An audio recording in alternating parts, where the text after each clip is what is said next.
Wa kulli nikmatin, segala puji bagi Allah Ta'ala atas hal keadaan yang Allah permudahkan ke atas kita semua. Wa kulli nikmatin, dan setiap daripada nikmat yang telah kita guna pakai, yang telah kita kecapi, dan insya Allah kita akan terus menggunakan nikmat Allah Ta'ala ini sampai pada masa mati antara kita semua pada ketentuan Allah Ta'ala. Selawat dan salam kepada baginda Rasul Muhammad sallallahu alaihi wasallam, junjungan mulia, khatamul anbiya, Habibullah. Maka hadirin semua dikasihi Allah Ta'ala, kita adalah umat yang bertuah kerana Rasul kita adalah yang dicintai oleh Allah Azza wa Jalla. Faghfir lana, maafkanlah kami semua ya Allah, fa innahu la yaghfiru dzunuba illa anta, wa sallallahu alaihi wasallam Muhammad walhamdulillah, amma ba'du. Allahumma hdi qalbi wa saddiq lisani bihaqqi Rasulillah Muhammad sallallahu alaihi wasallam. Hadirin semua dikasihi Allah Ta'ala, sihat semua? Salam silaturahim, saya Hafizullah. Tahun terakhir ni, tahun ke-8 tahun yang lalu kok datang sini. Lama dah tak datang. Alhamdulillah dapat silaturahim lagi di sini, alhamdulillah. Jadi ringkas untuk bicara, saudara sahabat ni bagi tajuk, dia kata syurga bagi apa tajuk dah? Syurga bagi orang-orang yang sabar. Syurga bagi orang-orang yang sabar. Beginilah hadirin semua dikasihi Allah Ta'ala. Qaddarallah ala kulli syai'in. Allah menetapkan setiap daripada apa-apa yang berlaku itu atas diri kita semua. Maka kesemua sekali hadirin hendaklah melalui keseluruhan perjalanan kehidupan ini, suka ke tak suka ke, seronok ke tak seronok ke, gembira ke tak gembira ke, hadirin tidak pernah tahu, melainkan hadirin adalah orang yang melaluinya dengan apa yang dalam pengetahuan Allah Azza wa Jalla. Maka bila Allah telah qadarkan apa sahaja, maka tolong jangan merungut, jadi orang beriman. Bila jadi orang beriman, dia akan lalui dengan penuh keimanan. Boleh ya? Sebab itu, manusia yang duduk dalam memahami tujuan kehidupannya adalah untuk akhirat dia, maka dia fahamlah keseluruhan ini adalah sebagai suatu perkara untuk meletakkan hadirin berada di mana. Boleh ya? Ada di mana kita selepas ini. Ini anugerah hadirin semua. Anugerah ke atas orang beriman ni banyak tau. Amat banyak. Sabar ini antara perkara utama lah. Antara perkara utama. Dia, saya ringkaskan gini, tahu. Pertama, antara perkara yang, kalau nak jadi pertama pun tak apa juga, dia panggil kebahagiaan yang amat mengembirakan. Ini anugerah. Untuk orang beriman dan beramal soleh. Ini adalah anugerah. Kebahagiaan yang amat mengembirakan. Berapa ramai manusia yang tidak gembira, ataupun ada yang gembira tapi tidak bahagia. Kesupo ya ni. Gembira dengan bahagia sama ke? Tak ada ni semua okey tak ni? Nampak serius je belakang ni, macam mana ni? Ke pertama kali kalau kuliah kena tanya. Sama ke tak sama? Gembira, bahagia, bahagia, gembira. Kau macam mana? Tapi Allah bagi tahu tubalahum. Kecapilah kebahagiaan yang amat mengembirakan. Ini Allah Ta'ala bagi tahu. Hanya ada kepada orang beriman dan beramal soleh. So, macam mana dia nak dapat perkara ini? Padanya Allah anugerahkan perkara seterusnya, ketenangan.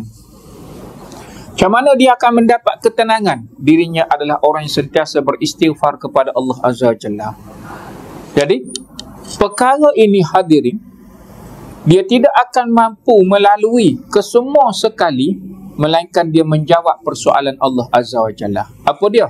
Allah Ta'ala berfirman, A'udzubillahi minasyaitonirrajim, am hasibtum an tadkhulul jannah. Adakah kamu menyangka kamu akan masuk syurga? Ini ayat sentap. Ni soalan ni memang sentap. Syurga dianugerahkan, dikurniakan kepada siapa? Soalan. Hadirin, kalau dengan saya memang jangan jemputlah selepas ni. Saya memang banyak tanya. Hadirin kena jawab lah. Kalau tunggu saya jawab, cepat sangat jawapan dapat. Soalan dia, Syurga ni untuk siapa? Anugerah dia kepada siapa? Boleh berhenti tak ada jawab ni, boleh berhenti tak? Anugerah kepada siapa? Orang beriman dan beramal soleh. Ini anugerah syurga. Jadi cuma Allah tanya, am hasibtum an tadkhulul jannah, adakah kamu menyangka kamu akan dapat masuk syurga? Berasa boleh masuk ke tak kita ni syurga Allah Ta'ala? Semua ada. Saya pun tanya, Allah tanya ni, tanya juga ke atas diri saya. Berasa ni kita ni ada tak kelayakan untuk ke syurga? Adakah kamu menyangka, sangka ni dia berasa je beriman dah ni, berasa dah banyak amal soleh ni, dia rasa macam tu. Jadi Allah tanya, walamma ya'lamillahu allazina jahadu minkum, sedangkan pada diri kamu belum jelas dan nyata apa-apa yang kamu perjuangkan pada jalan Allah. Rupanya ada syarat, iaitu apa yang Allah nak lihat kepada diri saya dan hadirin sekalian, keupayaan dia dalam memperjuangkan agama Allah. Allah nampak tak kita ni, apa yang kita perjuangkan dalam urusan agama kita, sejauh mana yang kita boleh angkat keupayaan kita untuk membawa nilai pada agama yang Allah redha, agama yang Allah redha, yang tiada ada agama lain melainkan Islam. Jadi sejauh mana yang kita boleh perjuangkan dalam seluruh urusan agama, jangan sikit-sikit tapi kesemua. Baik, sampai tak dalam pandangan Allah Ta'ala yang kita berada dalam perjuangan itu. Hadirin, dalam konteks kita dengan sama manusia, hadirin pernah dengar tak sekilas ikan di air? Sudah tahu? Okey tak ni? Saya pertama kali macam ni. Senyap je semua ni, kau tak pertama, kau macam mana ni? Kau tunggu saya jawab, Ustaz tanya, Ustaz dah jawab lah. Senang sikit, cepat sikit, ada moreh kan? Okey, tak apa. Itu pepatah kan? Maksudnya kita faham dalam tujuan tu, kita tengok orang, kita boleh faham dah kelayakan kita sebagai majikan, kita sebagai ayah. Kita tahu anak kita dah sesuai ke tak, layak ke tidak. Kalau dia anak lelaki atau dia anak perempuan, boleh tak kita bagi ke dia untuk bawa kereta? Selama ni kita duk bawa kereta, sekarang kita nak suruh dia pula yang bawa kereta. Kita berasa dia dah layak ke tidak? Suruh sekali tengok bawa kiri kanan macam lesen tak ada, tapi suruh bawa dulu. Ada keyakinan ke tidak? Dari sudut apa yang kita boleh faham, bahawa kita menyerah tanggungjawab itu, kita pun melihat ada kelayakan. Sekarang Allah nak lihat pula kita layak ke tidak dengan apa yang kita perjuangkan dalam agamanya. Ambil sungguh-sungguh ke atau ambil separuh-separuh ke?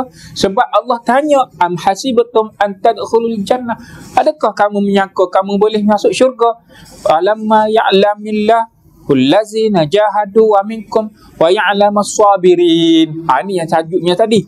Dan ada tak secara nyata orang-orang yang tabah, yang cekal, yang mana berada dalam keadaan kesabaran berterusan. Sabirin, dia ada sifat itu dan dia berterusan dengan sifat menahan diri dalam ketaatan, mencegah diri dari melakukan kemungkaran, menerima semua ketentuan. Itu makna sabar yang disusun oleh Imam Ghazali dalam kitab Ihya Ulumuddin. Menahan diri dalam ketaatan, mencegah diri dari melakukan kemungkaran, menerima segala ketentuan. Yang mula-mula lagi saya sebut qadar Allah ala kulli syai, atas kadar apa yang Allah telah tentukan. Hadirin, protes kau terima. Gitu. Terima tu terima sejauh mana? Sebab perjalanan kita ni kalau tidak disentuh dengan ujian, bermaksud kita dah mati dah tu. Selesai dah lah. Tapi selama mana kita hidup untuk meneruskan kehidupan ini, hadirin Quran mana pun termasuk saya, berbagai perkara yang hadirin telah pun lalui dan esok akan datang dan seterusnya, macam-macam lagi. Jadi dengan ujian itulah Allah yang nak tengok ada tak layak, cekal ke tidak, mampu ke tidak untuk meletakkan diri di dalam syurga Allah Ta'ala. Layak ke tidak? Itu Allah tanya. Sebab itulah sabar ni perkara besar. Dia perkara iman, anugerah. Anugerah istimewa kepada orang beriman dan beramal soleh. Panjang cerita tentang sabar. Sebab apa? Sampai satu masa saat orang itu telah pun berada di dalam syurga Allah Ta'ala, para malaikat datang dengan menyampaikan salamun alaikum bima sabartum. Lafaz yang lain pula, sejahteralah ke atas kamu kerana kesabaran kamu di dunia dahulu. Fa ni'ma uqbaddar, maka nikmatilah tempat yang terbaik ini dan kekal selamanya. Di mana? Masa tu ahli syurga dah pun berada dalam syurga, malaikat datang memuji kerana kecekalan, ketabahan saat berada di dunia hingga layak ke syurga. Itu anugerah. So sekarang cerita sabar urusan di mana? Urusan di dunia. Lihat ni. So sekarang ni hadirin ada kesabaran ke tidak? Adalah sikit. Kau macam tu. Tak boleh hadirin. Dia kena ada banyak. Dia tak boleh adalah sikit-sikit suam-suam suku. Tak boleh. Dia kena banyak. Cerita tentang sabar ni cerita yang besar, luas. Tajuk ni dah lama saya bawa. Memang perkara ini secara ringkas nak bagi tahu, dia perkara yang menjadi dia akan macam mana jadi bualan biasa je pada lidah kita. Dia tak ada penghayatan. Kalau faham benar, dia akan bawa nilai keimanan dengan lebih baik. Tapi kalau dia hanya sebagai lafaz pada lidah semata-mata, sabarlah dalam bahasa kita, dia tak ada penghayatan. Sebab itu sifat ini mendapat pujian daripada Allah, dan hadirin kena letak gini untuk meletakkan diri kelayakan dalam apa yang Allah tanya, am hasibtum an tadkhulul jannah, adakah kamu nyata kamu boleh masuk, sangka boleh masuk syurga. Sabar padanya ada kecintaan Allah Azza wa Jalla, tapi mesti ada penghayatan. Saya ulang pada sifat ini ada kecintaan Allah Azza wa Jalla. Allah mengisytiharkan wallahu yuhibbus sabirin. Allah amat-amat mencintai orang-orang yang berada dalam kesabaran yang berterusan. Muhsinin, dia berbuat baik berterusan, juga dicintai Allah Azza wa Jalla. Dan kedua, keberadaan, kebersamaan, senantiasa dalam pertolongan. Siapa? Orang-orang yang beriman, beramal soleh, dia mempunyai kesabaran yang baik. Wallahu ma'as sabirin. Allah dengan lafaz qasam, sungguh hadirin, sungguh Allah bagi tahu dengan lafaz yang sungguh-sungguh bagi tahu Allah bersama dengan orang-orang yang punyai kesabaran yang berterusan. Cerita ni untuk orang beriman, untuk orang beramal soleh.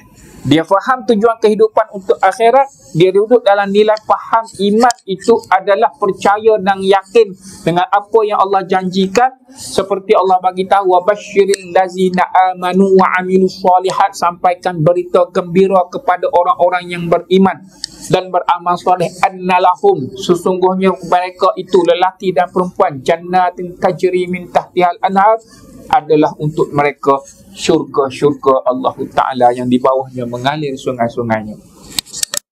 Ni cerita beriman tu. Kalau nak cerita tajuk sabar, hadirin kena letak cerita tentang orang beriman. Iman yang jujur kepada Allah Azza wa Jalla. Iman yang menerima segala ketentuan. Iman yang menjauhkan diri dari melakukan kemungkaran. Yang menjaga diri dalam ketaatan. Ni cerita tentang ni. Kalau nak cerita tentang sabar, luas hadirin. Dan apa tadi? Mendapat pujian dari para malaikat. Masuk syurga Allah Ta'ala, insya-Allah. Tapi kuncinya adalah sabar. Dengan sabar inilah hadirin akan beroleh ketenangan. Boleh ya? Tenang ini, maka hadirin juga adalah suatu anugerah daripada Allah Azza wa Jalla. Banyak. Dan dengan kesabaran inilah juga hadirin akan dapat mengecapi tubalahum, kebahagiaan yang amat mengembirakan. Boleh ya? Jadi penutupnya begini hadirin, kena ingat bahawa Anugerah ke atas orang beriman cukup banyak. Saat dia mendapat kebahagiaan yang amat menggembirakan ini, bukan ukuran pada harta, pada pangkat, pada kedudukan, pada apa yang ada dalam tangan manusia dari sudut dunia, tapi ianya adalah anugerah khas. Hingga Allah bagi tahu apa? Allazina amanu wa amilus solihat tuba lahum wa husnu ma'ab. Orang-orang yang beriman dan beramal soleh, kecapilah kebahagiaan yang amat menggembirakan dan kamu kembalilah pada tempat yang sebaik-baik. Husnu ma'ad, tempat yang sebaik-baiknya, atau dalam lafaz yang baik yang lain Allah bagi tahu, wa tawaffana ma'al abrar, matikanlah kami ya Allah yang menyahut seruan beriman ini bersama mereka-mereka yang berbuat kebaikan-kebaikan. Orang yang kekal dalam kebaikan adalah orang yang Allah anugerahkan kesabaran. Sabar ada dalam semua hadirin yang ada, cuma kesabaran saja yang membezakan kita. Boleh tak ni? Boleh ikut? Mudah-mudahan ikut sama-sama baca doa. Bismillahirrahmanirrahim. Rabbana afrigh alaina sabran wasabbit aqdamana wansurna alal qaumil kafirin. Rabbana afrigh alaina sabran wa tawaffana muslimin. Amin. Amin ya rabbal alamin. Dua doa yang hadirin kena minta langsung dengan Allah agar dianugerahkan kesabaran yang sebaiknya. Ya Allah, ya Tuhanku, anugerahkan, kurniakan kepadaku sifat-sifat sabar. Rabbana afrigh alaina sabran wasabbit aqdamana, cekalkan pendirianku, teguhkan pendirianku, apa tadi? Rabbana afrigh alaina sabran wasabbit aqdamana wansurna lal qaumil kafirin, dan menangkanlah kami ke atas orang yang memusuhi kami. Yang kedua, Rabbana afrigh alaina sabran wa tawaffana muslimin, dan matikanlah kami ya Allah. Ya Allah, limpah kepada kami sifat-sifat sabar dan matikanlah kami bersama orang-orang yang berserah diri kepadamu, yakni Islam. InsyaAllah anugerah ini hadirin kena mohon kalau mahu merasai menikmati sifat sabar yang sebenarnya. Wallahu ta'ala a'lam wa sallallahu ala sayyidina Muhammad walhamdulillah. Wassalamualaikum warahmatullahi wabarakatuh.